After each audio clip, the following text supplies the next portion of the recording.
दरबार में दो राजा, एक ही मांग, हमें चाहिए बीरबल। लेकिन बीरबल ने ऐसा दांव चला कि दोनों खाली हाथ लौटे, और फिर भी खुश होकर। एक समय की बात है, महान सम्राट अकबर का दरबार अपनी बुद्धिमत्ता और न्यायप्रियता के लिए पूरे भारत में प्रसिद्ध था। इस दरबार की सबसे अनमोल धरोहर थे बीरबल, जिनकी चतुराई, हाजिर-ए-जवाबी और समस्याओं को पल भर में सुलझाने की क्षमता अद्भुत थी। एक दिन दूर दूर के दो समृद्ध राज्यों के राजा अकबर के दरबार में आए। दोनों ने अकबर का भव्य स्वागत देखा, दरबार की शोभा देखी, और जब बीरबल की बुद्धिमानी के किस्से सुने तो उनके मन में एक ही इच्छा जाग उठी। पहले राजा ने कहा, महाराज, मैं बीरबल को 1 वर्ष के लिए अपने राज्य ले जाना चाहता हूं। उनके होने से मेरे राज्य की कठिनाइयां समाप्त हो जाएंगी। दूसरे राजा तुरंत बोले, नहीं महाराज, बीरबल मेरे राज्य के लिए अधिक आवश्यक हैं। मैं उन्हें 1 वर्ष के लिए अपने साथ ले जाऊंगा। देखते ही देखते बात तकरार में बदल गई। दोनों राजा अपनी अपनी जिद पर अड़ गए। दरबार का माहौल गंभीर हो गया। अकबर चिंतित हो उठे, क्योंकि दोनों ही राजा शक्तिशाली थे और किसी एक को मना करना राजनीतिक संकट को जन्म दे सकता था। बहस इतनी बढ़ी कि दोनों राजा दरबार से बाहर शाही मैदान में पहुंच गए। वहां उन्होंने एक दूसरे को चुनौती दे दी, जो जीतेगा वही बीरबल को ले जाएगा। यह खबर आग की तरह फैल गई। शाही मैदान में भीड़ जमा हो गई। लोग हैरान थे कि दो राजा सिर्फ एक व्यक्ति के लिए लड़ने को तैयार हैं। अकबर की चिंता अब और बढ़ गई। तभी बीरबल धीरे से आगे आए और अकबर के कान में कुछ फुसफुसाए। अकबर के चेहरे पर अचानक मुस्कान आ गई, जैसे उन्हें समाधान मिल गया हो। अकबर ने तुरंत एक घोषणा करवाई, दोनों राजा ध्यान दें, बीरबल को पाने के लिए युद्ध की आवश्यकता नहीं है। मैं एक न्यायपूर्ण उपाय बताता हूं। दोनों राजा ठिठक गए। उन्होंने सोचा, शायद अब कोई प्रतियोगिता होगी। अकबर बोले, बीरबल 1 वर्ष तक केवल उसी राज्य में रहेंगे जहां की जनता सबसे अधिक खुश और संतुष्ट होगी। इसके लिए हम दोनों राज्यों में गुप्त रूप से जांच कराएंगे। जहां के लोग अधिक प्रसन्न पाए जाएंगे वहीं बीरबल जाएंगे। दोनों राजा पहले तो खुश हुए, लेकिन फिर सोच में पड़ गए।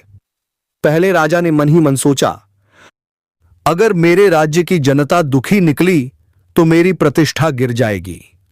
दूसरे राजा ने भी यही सोचा, अगर जनता असंतुष्ट मिली तो मेरी शासन व्यवस्था पर प्रश्न उठेंगे।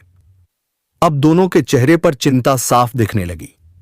तभी बीरबल आगे आए और बोले, महाराज, एक और बात, यह जांच पूरी तरह गुप्त होगी। जनता से सीधे प्रश्न किए जाएंगे। यदि किसी ने झूठ बोलने का प्रयास किया तो उसे दंडित किया जाएगा। यह सुनते ही दोनों राजा घबरा गए। अब उन्हें अपनी प्रजा की असली स्थिति का डर सताने लगा।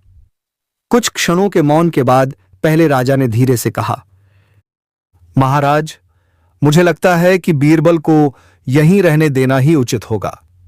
मेरा राज्य अब भी इस परीक्षा के लिए तैयार नहीं है।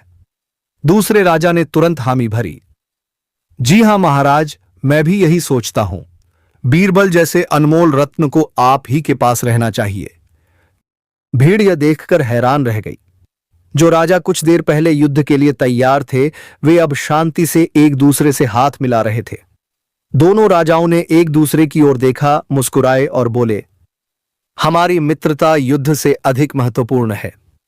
इस प्रकार बिना एक भी तलवार उठाए, बिना किसी लड़ाई के मामला शांत हो गया। दोनों राजा सम्मानपूर्वक अपने अपने राज्यों को लौट गए। जब सब शांत हो गया तो अकबर ने बीरबल से पूछा, बीरबल, तुम्हारी योजना सचमुच अद्भुत थी, लेकिन बताओ, तुम्हें कैसे विश्वास था कि दोनों राजा पीछे हट जाएंगे? बीरबल मुस्कुराए और बोले, जहां पनाह, हर राजा अपनी प्रतिष्ठा को सबसे अधिक महत्व देता है। जब उन्हें लगा कि उनकी प्रजा की सच्चाई सामने आ सकती है तो उन्होंने स्वयं ही पीछे हटना उचित समझा। मैंने केवल उनके मन का डर सामने रख दिया। अकबर जोर से हंस पड़े और बोले, वाह बीरबल, तुमने न केवल युद्ध रोका बल्कि दोनों राजाओं की मित्रता भी बचा ली। सचमुच तुम्हारी बुद्धि का कोई मुकाबला नहीं। इसके बाद अकबर ने बीरबल को बहुमूल्य इनाम दिया और पूरे दरबार में उनकी प्रशंसा की। और इस तरह बीरबल अपनी चतुराई से न केवल खुद को बचा पाए बल्कि एक संभावित युद्ध को भी टाल दिया। वीडियो पसंद आया हो तो लाइक करें, शेयर करें और नवरत्न बीरबल चैनल को सब्सक्राइब जरूर करें।